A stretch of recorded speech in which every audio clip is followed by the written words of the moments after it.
Yo, what's up mga baby boy? O baby girl. Ako gihapon ninyong baby boy nga farm boy.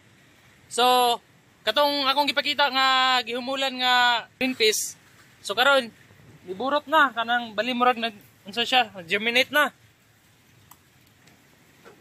So meaning ready to plant na ni siya oh.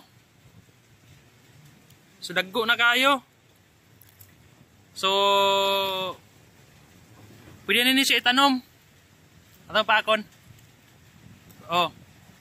Oh, kini mo ni. Oh. So wala na. Pwede na ni siya itanom.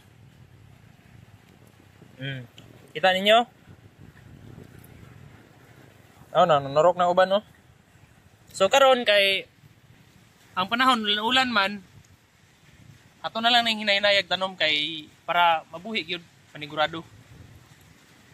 So katong gusto mo tanoman eh, kini man good kining green peas mo ni mga lami kayo para sa mga pansit ng mga special. Oh, lami kini siya. So mananom tani kay bihira lang man guni diri sa bukid. Para makatilaw putag mga lami-lami nga mga pagkaon. So moro na to ngay pulos video. Ako gyapon yung baby boy nga farm boy.